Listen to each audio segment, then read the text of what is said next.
কখনো চিন্তাও করতে পারিনি আমার অবস্থা এত খারাপ হয়ে যাবে। সকালবেলা ৯টার দিকে বাবা-মেয়ে বিদায় নিয়ে বাবা চলে গেল দোকানে। তো ওকে বিদায় দিয়ে আমি একটু বিছানাটা ঝেড়ে-টেড়ে দেন ঘুম থেকে উঠেছি ১:২৫ উঠেই সাথে কিচেনে দৌড়। কিচেনে যাওয়ার পর ডাবলি বসিয়ে দিয়েছি। সবকিছু এক, এক করে বসিয়ে দিয়েছিলাম। তো গোসল করে আগে নামাজটা পড়ে নিয়েছি। পড়ে তারপর আস্তে করে সবকিছু করছিলাম। এর মধ্যেই জিজুর বাসা থেকে আরকি বড় আপুর বাসা থেকে গিফট চলে আসলো।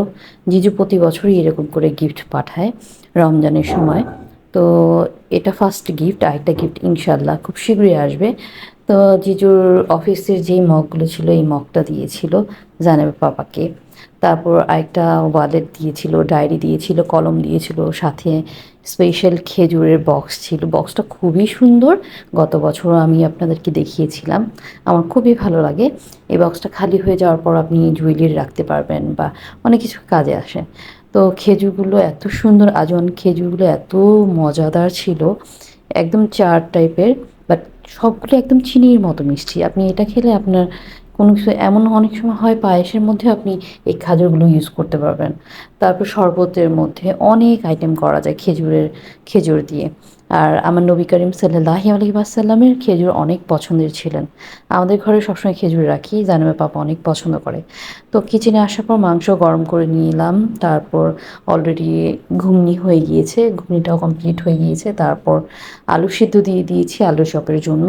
সব কিছুই আস্তে করছিলাম। আজকে ভিডিওটা বেশি বড় করিনি। তারপর সব কমপ্লিট হয়ে গেল শুকর আলহামদুলিল্লাহ।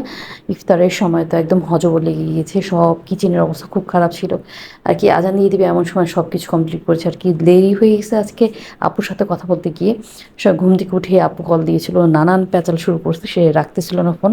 পরবর্তীতে সব কিছু করতে আর কি অনেক লেট হয়ে গেছে। আমি আসরের নামাজটাও আজকে কাজা করে পড়তে হয়েছে।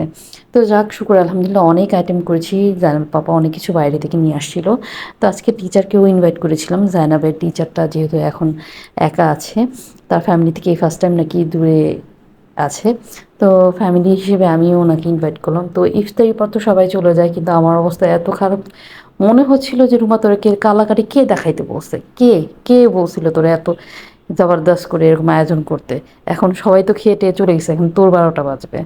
আমার কাজগুলো দেখে চিৎকার করে কান্না আসতেছিল আর এত খারাপ লাগতেছিল। সকাল থেকে দাঁড়ার উপরে একদম খুবই ক্লান্ত লাগতেছিল, মাথা ঘুরাইতেছিল, কাজ দেখে খালি ঘুম পাইতেছিল।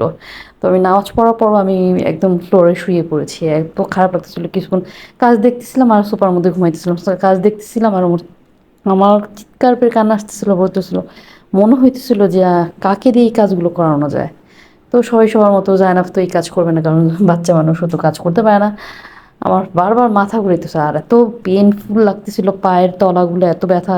সব কিছু করতে 9:30 বেজে গেছে। আমি নামাজও পড়ছি আজকে অনেক লেট করে। তারপর থালা বাসন অনেক হয়ে গেছে।